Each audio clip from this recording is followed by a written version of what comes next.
네, 국토부가 지난 6일 민간택지 분양가 상한제 대상 지역을 발표했습니다. 그런데 선정 기준과 형평성에 대한 의문이 제기되고 있는 상황인데요. 네, 논란이 계속되자 정부는 추가 지정도 할 수 있다라고 밝혔습니다.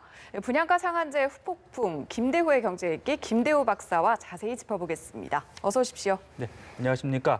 자, 분양가 상한제 적용 지역 발표 이후 지금 여러 논란들이 나오고 있는 것 같습니다. 해당 지역의 주민들은 왜 우리 동네만 지정이 됐냐 이런 얘기도 하고 있고 또 재건축 조합들 사이에서는 법적 대응까지도 검토하겠다 지금 이런 말들도 나오고 있는데 자, 발표 이후 상황이 좀 어떻습니까? 네, 이틀 전이죠. 11월 6일 김현미 장관이 이 분양가 상한제를 도입하면서 전국적으로 27개 지역, 27개 동 단위로 아주 핀셋 규제라는 이름으로 구체적으로 이 27개 동을 분양가 상한 대상 지역으로 지정 고시를 했습니다.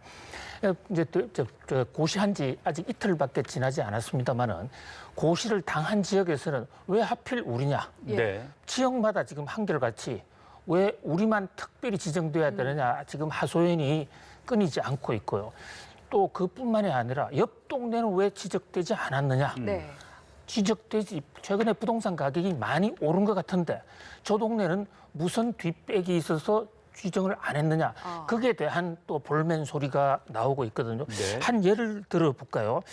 성수동에 가면 성수동 1가라는 데가 있고 2가, 3가가 있는데 도로 하나를 사이에 두고 있는데 성수동 1가는 지정이 되고 2가, 3가는 지정이 안 됐어요.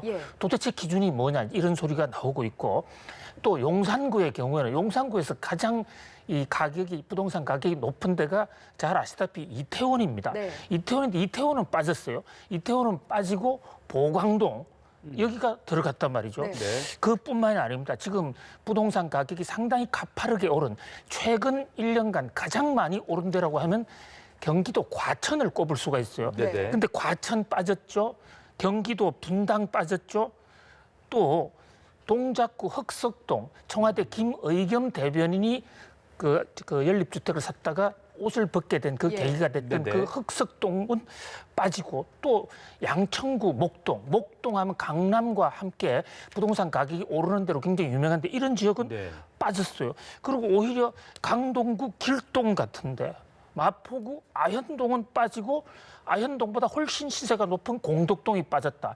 이제 이런 문제에서 이게 형평성이 있느냐 이런 문제가 제기가 되고 있는 것입니다. 네, 이 듣기에도 조금 이해가 안 되는 부분들이 있는 것 같습니다. 박사님이 보시기에는 이번 분양가 상한제 어떤 선정 원칙이라든지 기준 좀 공정하고 정확했다라고 보십니까? 예, 일단 국토부에서 나름대로 세심하게 매우 과학적이고 공평하게 하려고 노력은 많이 했어요. 여기에 무슨 사심이 들어갔겠습니까? 여러 가지 지표를 많이 세워서 나름대로는 객관적으로 한다고 했는데 이제 나타난 결과가 국민들이 일반 주민들이 느끼기에는 현실과 많이 달랐다. 여기에는 몇 가지 이유가 있습니다. 오늘 오후에 국토부가 해명 자료까지 내어놨는데요. 국민이 생각하는 부동산 가격이 단순히 높다, 낮다라는 이런 판단이 아니라 그 안에 정성적 평가도 많이 들어갔다. 이를테면 그 동네가 지금 재건축 아파트 일반 분양 물량이 많거나 적거나 또 그 사람들이 정부의 분양과 관리 규제를 피해 가려고 하느냐 안 하려고 하느냐 그것은 사실은 겉으로는 잘 모르는데 국토부에서는 그것까지 세세하게 조사해서 실제로 분양가에 대한 파괴력이 있는 지역만 핀셋으로 타격을 했다. 이렇게라고 지적하고 있습니다. 나름대로 일리가 있는 지적이에요. 그러나 이제 이 우리가 병을 고치더라도 예를 들어서 화상을 입었다 하는 이런 경우에는 불이 닿은 지역만 뜯어내면 핀셋으로 뜯어내면 화상 같은 것은 옆으로 환부가 이동하지 않습니다. 그런데 부동산 같은 것은 경계가 상당히 애매모호하고 왔다 갔다 할 수 있는 것이거든요. 그래서 인체로 비교한다면 전염병, 전이가 많이 될 수 있는 암이라든지 이런 병과 같단 말이죠.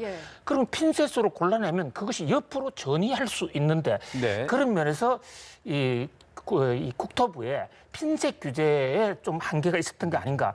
그다음에 이제 이 동을 선정할 때 국토부의 의도는 정말로 문제가 있는 지역을 가려낸다고 했지만 그 안에 통계로 나와 있는 통계로 그 계측이 가능한 정량적 통계보다는 정성적 통계를 더 많이 보다 보니까 네. 이를테면 대입에서 면접관의 면접 주관적 판단을 더 많이 봤단 말이죠. 예. 그런 면에서 일반 국민들이 생각하기에는 국토부의 뜻은 또 그 속마음은 그렇지가 않았겠지만 네네. 나타난 결과는 형평성이 없다.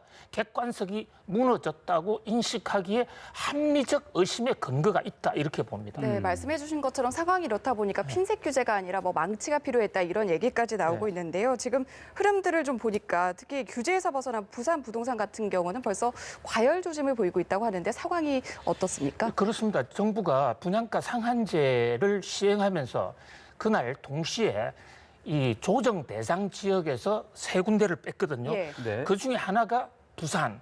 부산은 이제 완전히 투기 지역에서 빠졌습니다. 네. 그다음에 또 하나 이제 김현미 장관의 지역구인 일산, 또 하나 남양주 이렇게 세 개를 뺐는데 남양주하고 일산은 아직까지 경매 물건이었기 때문에 시세를 파악할 수가 없습니다. 그런데 부산, 해운대, 수영, 동래에서는 어저께 경매가 있었거든요. 예. 경매를 하면 보통 이 유찰이 되면 1차 유찰이 되면 가격 15%, 20%를 낮추고 2차 그렇죠. 유찰은 또 낮추지 않습니까? 그렇기 네. 때문에 2차 유찰 정도가 되면 가격이 감정가의 약 한 70%나 60% 수준으로 떨어져야 되는 네. 게 맞습니다. 네. 그런데 어저께 이례적으로 부산 동래, 수영, 해운대구에서는 이 경매 나온 물건이 낙찰가가 100%로 올라가 버린 거예요. 아. 1차 경매도 아니고 3차 경매인데 그렇다면 가격이 무려 30~40% 폭등을 했다는 얘기입니다. 그러니까 이것은 우려했던 게 풍선 효과인데 네. 지금 서울의 일부 지역에 막히니까 일부 투자자들이 전부 돈을 쌓아들고 관광버스 타고 부산으로 간다, 일산으로 간다는 얘기가 지금 나오고 있거든요. 예. 근데 실제적으로 부산에서 경매 시장에서 나타난 결과는 네. 오늘 유수 언론 보도들에 보면 이미 지금 30~40%가 뛴 것으로 나타난 네. 것이에요. 네. 풍선 효과가 이미 드러났다.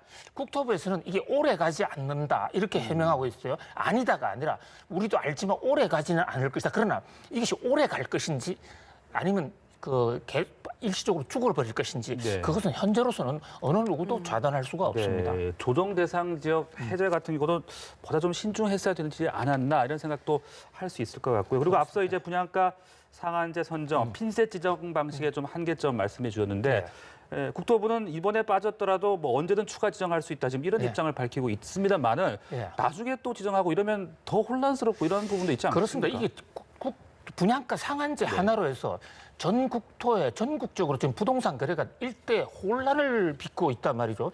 그러면서 오히려 그 과정에서 부동산 업자들의 농간이라든지 이 지역은 곧 분양가 상한제가 공시될 지역이다 또는 아니다.